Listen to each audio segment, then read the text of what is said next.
ચકલાસી નગરપાલિકા રાજકીય ગરમાવો જોવા મળી રહ્યો છે। ચકલાસી નનપા સભ્યોના ભાજપ પ્રમુખ પર આક્ષેપ કરાયો છે કે ઉપપ્રમુખ અમિત પટેલના પ્રમુખ સામે આક્ષેપ કરવામાં આવ્યો છે। પ્રમુખ કામકાજ સંકલન ન કરતા હોવાનો આક્ષેપ કરવામાં આવ્યા છે। પ્રજાના પ્રશ્નોનો ઉકેલ લાવવા પ્રમુખ નિષ્ફળ નીવડ્યા છે। વિકાસના કાર્યનું આયોજન ન કરાતા હોવાનો આક્ષેપ કરાયો છે।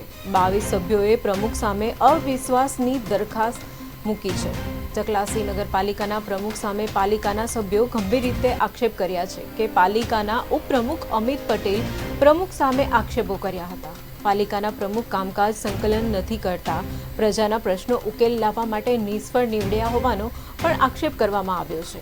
આ ઉપરાંત વિકાસના કાર્યોનું આયોજન પણ નહીં કરતું હોવાનો આક્ષેપ કરાયો છે। પાલિકાના 22 જેટલા સભ્યો પ્રમુખ સામે અવિશ્વાસની દરખાસ્ત મૂકી હતી, જેનો આગામી 26 ઓગસ્ટે ફેસલો થશે।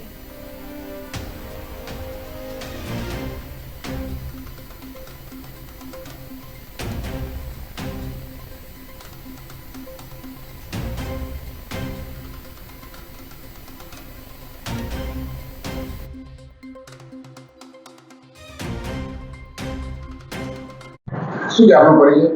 મારું નામ પટેલ અમિત કુમાર સુખભાઈ છે। ચકલાસી પાલિકાનો પ્રમુખ છું। નગરપાલિકાના પ્રમુખ શું છે આપણો મામલો ને અત્યારે શું કાર્યવાહી કરવાનું?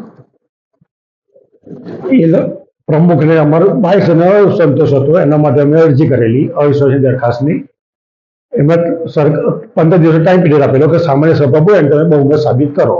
એ સફળ રહ્યા છે। એનો 14/8 મારી પાસે આવ્યો અને 14/8 મેં એજન્ડા કાઢીને મિટિંગ બોલાવી દીધી છે।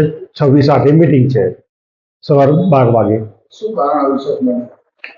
આ જગ્યાએ સંકલન નથી અને કામનો કોઈ નિકાલ નથી, એના માટે 22 સભ્યો સંતુષ્ટ હતા। એમના માટે એમને બદલવા માટે અમે કાર્યવાહી કરી છે। 22 સભ્યો એકમત થઈને શું પરિણામ લાવવાનું? 22 સભ્યો એકમત થઈને લલિતભાઈ વાઘેલાને પ્રમુખ પદે બેસાડવામાં આવશે।